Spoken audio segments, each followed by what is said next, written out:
and play on 2nd and 10. That's his youth right there. Tagovailoa trying to make up for it. Fires to the end zone. Touchdown! Alabama wins! So today I'll be beginning my college football game-by-game prediction and roster preview videos with the team that just won it all, the Indiana Hoosiers. I'm going to do about 50 of these videos up until close to the start of the season. So first I'll talk some about Indiana's roster, and then I'll go through their schedule game by game and give my predictions. So starting on the offensive side, Indiana averaged 38.4 points per game last season. And while there were a few teams that averaged more points per game than they did, I think they did actually have the best offense in the country, and I expect them to average a similar amount of points per game to that this year. So at quarterback, you can't lose your best quarterback in school history and first ever Heisman winner and expect to not have a downgrade. But good news is, if you're an Indiana fan, I do not think Josh Hoover is much of a downgrade from Fernando Mendoza. I think Josh Hoover is also going to be an NFL quarterback, and obviously I think he's really good, or I wouldn't have had him in my top 10 transfer portal players video, and I do think he will be in the Heisman mix late next season. Now, it is true that he has an interception problem, but with Curt Cignetti being so big on discipline, I do expect him to get that fixed before the season begins. And at wide receiver, because they do lose Omar Cooper, who got drafted in the first round, and Elijah Surratt, who I actually think was a better wide receiver than Cooper was. I don't expect them to be quite as good there as they were last year, but I do expect them to be close to as good because they've got Charlie Becker coming back, who had last year 34 catches for 679 yards and 4 touchdowns, and he only started 8 of the 16 games. Late in the regular season through the playoffs, he was amazing, and he averaged 20 yards a catch, which it doesn't get much better than that, and I expect him to play like he did late last season all of this season, and possibly be a first round pick in the 2027 NFL draft. I think they will on the Wisconsin sideline too. Mendoza going for it all, and it's caught. Charlie Becker finds the end zone. Touchdown Hoosiers. And they bring in Nick Marsh from Michigan State, a very good wide receiver for them the past 2 years. And he's a 4-star. Last year he had 59 catches for 662 and 6 touchdowns, averaging 11.2 a catch in 12 games. And they also bring in Shaz Preston from Tulane, a 4-star receiver who actually started his career at Alabama but couldn't get on the field, so he went to Tulane and had a good year with them last year with 43 catches for 723 and 4 touchdowns, averaging a really good 16.8 a catch in 14 games. And at running back, they do lose their top 2, Roman Henby and Kalon Black, but they do have Lee Beebe, who will probably be the starter. They actually brought him in last year from UAB, but he had a season-ending injury in the 3rd game. But in 2024 with UAB, he had 884 yards and 7 touchdowns on 166 carries, averaging 5.3 a carry in 12 games. and they've also brought in from Boston College Turbo Richard, who will be running back number 2. He had last year on 145 carries, 749 and 9 touchdowns, averaging 5.2 a carry in 11 games. So these are two solid running backs, and Indiana averaged 212.9 rushing yards per game last year, and I expect the run game to be similar to that this year because they're again going to have one of the best, if not the best, offensive lines in college football. I think they did actually have the best offensive line last year, even though Iowa won the award. So on the offensive line, they return at left tackle Carter Smith, who I think is the best offensive lineman in the country. He's for sure the best in the Big Ten and for sure going to be a first-round pick in the next NFL draft. He'll be a fourth-year starter. He started all 16 games last year and didn't allow a sack all year and only allowed 9 pressures. He was an All-American last season. And they also return at left guard Drew Evans, who will be a third-year starter. And he dealt with injuries both years that he's been a starter, but he did play and start in 12 games last year, and he didn't allow a sack all year and only allowed 9 pressures. And they return at center Bray Lynch, who will be a third-year starter. He started all 16 games last year and only allowed 2 sacks and 16 total quarterback pressures. And at right guard, they bring in a really good player from Wisconsin, Joe Bruner. He started 24 games for them over the past 2 years and didn't allow a sack in all of that and only allowed 29 quarterback pressures. The right tackle is the only spot where they won't have a lot of experience.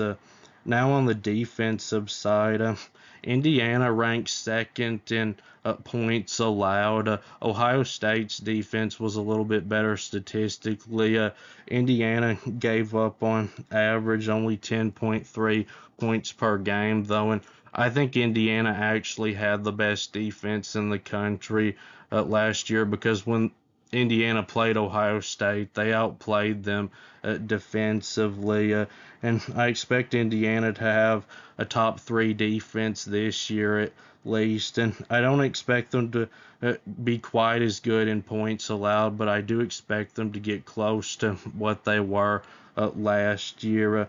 So at stopping the run, they were first, giving up only 77.2 rushing yards per game, and I expect them to take a little bit of a step back there because they do lose 2 really good defensive linemen, Mikael Kamara and Stephen Daly, and then a really good linebacker, Aiden Fisher, but I do expect them to be close to what they were last year at stopping the run because they do have 2 really good starters coming back on their defensive line, Tyreek Tucker and Mario Landino. So Tucker last year had 40 tackles and 6 sacks and 30 total quarterback pressures and 2 pass breakups. And Landino had 32 tackles and 5 sacks and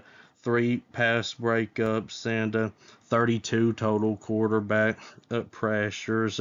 And they bring in a defensive lineman from Kansas State, Chadai Obizer, who had in 12 games last season 28 tackles and 2 sacks and 30 total quarterback pressures and a pass breakup.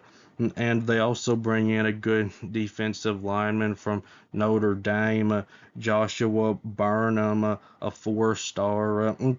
He played in 26 games and started 14 games these past 2 seasons and had in all of that 46 tackles, 5 sacks, 21 total quarterback pressures, but he had 16 total quarterback pressures in the last 5 games of the season last year. And at linebacker, they do return Isaiah Jones and Elijah Hardy, who are both really good future NFL linebackers. So Hardy had 102 tackles and 8 sacks and 5 pass breakups last season, and Jones had 78 tackles and 7 sacks and 4 pass breakups and an interception and a forced fumble last season. But Indiana is not extremely deep at linebacker, but if you're an Indiana fan, I wouldn't panic with that because the 2024 Ohio State team that had the best defense in the country, they weren't extremely deep at linebacker either. So now for the secondary, they gave up on average 188.8 passing yards per game last season, and I don't expect them to get quite that good this year, but I do expect them to get close to that. So at safety, they return Amari Farrell, who started every game for them these past 2 years at safety, and last year had 48 tackles and 7 pass breakups and 4 interceptions. And they bring in a really good safety from Wisconsin, Preston Zachman, to try to fill Lewis Moore's spot from last season. And in 3 years, he's played in 28 games and started 20 games for Wisconsin and has a total of 119 tackles and 6 interceptions and 7 pass breakups. I expect him to be able to come close to what they got from Lewis Moore last year. And then at cornerback, they returned Jamari Sharp, who had last year 50 tackles and 6 pass breakups and 4 forced fumbles and an interception. And they bring in A.J. Harris, a 5-star corner from Penn State, to try to make up for losing D'Angelo Pons. And he is no D'Angelo Pons, but he is good. So he started his college career at Georgia, but didn't play much for them. So these past 2 years at Penn State, though, he's played in 27 games and has a total of 81 tackles and interception and 6 pass breakups. But he was a better player in his first year with Penn State than in his second year, but part of that was probably because of the whole team being so much worse in 2025 than in 2024. So these first 3 games against North Texas, Howard, and Western Kentucky will all be name your score games for Indiana, and they'll be able to put their backups in at halftime for all of these games. And the Northwestern game will be a blowout win for Indiana too. I don't think Northwestern can stop Indiana's offense. I think Indiana will be able to put their backups in by the start of the 4th quarter of this game. And the only one on Northwestern's coaching staff that comes close to anyone on Indiana's coaching staff is Chip Kelly, their offensive coordinator, who really makes no sense that a big name offensive coordinator like him is at a dump like Northwestern. But I don't even think he'll be able to help them much in this game, because even if he comes up with a good game plan, Indiana's defensive line, I think, is going to dominate Northwestern's offensive line. So I don't see Northwestern being able to score more than 14 points in this game. Rutgers is another game like Northwestern that's going to be a blowout win for Indiana. Indiana should be able to put in their backups by the start of the 4th quarter of that game also. And it's not even that Indiana just has a huge coaching advantage over teams like Northwestern and Rutgers now. They also have a big talent advantage over these kinds of teams too, because Indiana's talent level is really going up if you look at their recruiting, and then also the transfer portal players, that some of them that they brought in that I just named that are 4 and 5 star players. But Rutgers' defense was one of the worst in the country last year, and they ranked near last at stopping the run, and they brought in a whole bunch of portal players on the defensive side, but they don't stand a chance of slowing down Indiana's offense. Indiana's going to dominate them on both sides of the line of scrimmage, and I'd be shocked if Rutgers scores more than 10 points in this game. So now Nebraska. So I like Nebraska's wide receivers, and I like their secondary, and I do like the transfer quarterback that they brought in. But the line of scrimmage, I think, is very much going to favor Indiana, although Nebraska's defensive line can't get any worse than it was last year, and there seems to be a culture problem at Nebraska. Their coaching staff seems to be the opposite of Indiana's. It's like they don't really care that much about winning, and they're just there to collect a paycheck, which they won't be getting much longer if they don't start showing improvement on the field. But I remember when Indiana played Nebraska the year before last and destroyed them 56-7, I believe was the final score. That was when Cignetti first started to become famous, and I think this is going to be another blowout, and I wouldn't be surprised if the score is similar to that. So now Ohio State, one of the biggest, if not the biggest, college football regular season game. So if you watch my top 10 head coaches video, you know I think Curt Cignetti is the best coach in the country right now. But if you do not consider him to be the best, there's only 2 coaches that would be acceptable to say are better than him right now, in my opinion. And Ryan Day at Ohio State is one of them because he has also won a national championship recently, and he does have a lot more overall success as a Power 4 head coach than Cignetti does because he's been doing it a lot longer. But if you compare the 2 coaches' national title teams, Day's was about as loaded with talent as can be, and Cignetti's was the least talented of all national championship winning teams, and Cignetti's team was still better than Day's was. Now, on paper, Ohio State still does have a good bit more talent than Indiana does, but they don't have as much more talent than the Indiana does, as they did when Indiana beat them in the Big Ten championship last season.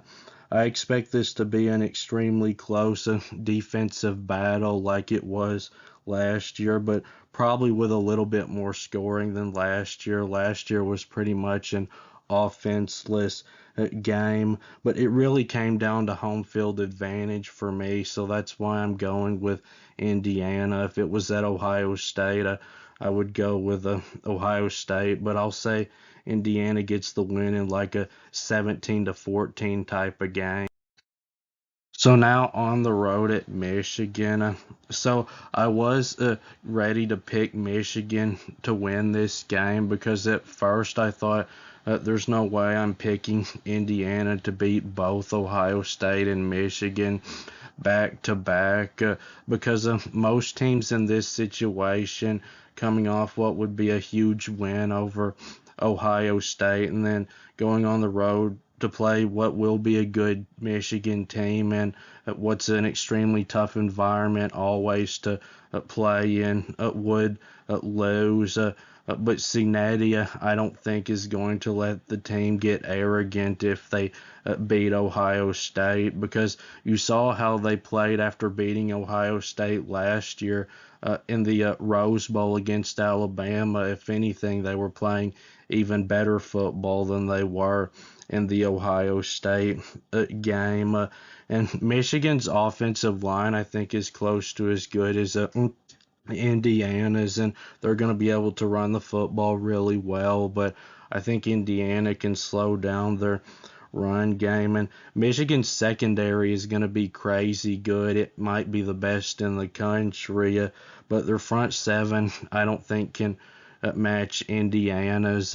I think Indiana is going to be at an advantage at running the football in this game. And Bryce Underwood was terrible last year, and I know he does have much better coaching now, but in the spring game he did not look any better than he did last season. And while I know that was just a spring game, and I do think he'll improve some when it comes time for the games to be played, he'd have a really long way to go to get to Josh Hoover's level, and the odds are that Hoover playing under Cignetti will improve some too. So I think Indiana is just too good and beats Michigan in a close one. Now Minnesota. So Minnesota is similar to Indiana in that they do focus a lot on team discipline. They're not one of those teams that just beats themselves. They're kind of like a weaker version of Iowa because of that, and they do usually play tough at the line of scrimmage. But unlike Iowa, they never consistently put out elite defenses, and like Iowa though, they never have much of an offense, and I expect Indiana to hold them within 10 points in this game, and I still think Indiana will score a lot in this game, and it'll be a blowout win. Now USC. So to beat Indiana, I think you're going to have a really good defense, because all of the good offenses that Indiana faced last year, they either shut down or slowed down, and USC will have a good offense, but I think Indiana's offense is even better than theirs is.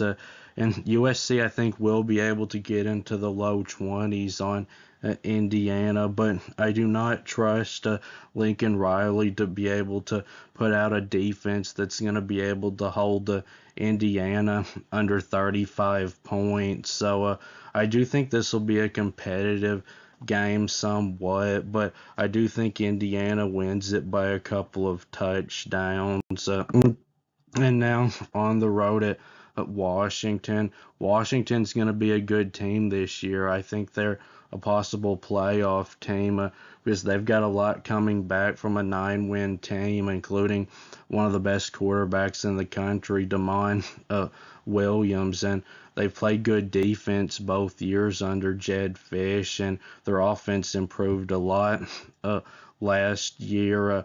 I think they can make this a competitive game with Indiana, but the line of scrimmage is where I think Indiana is really going to have the advantage over them, and I think in the fourth quarter Indiana starts to wear them down there, and they pull away and win it by a couple of scores.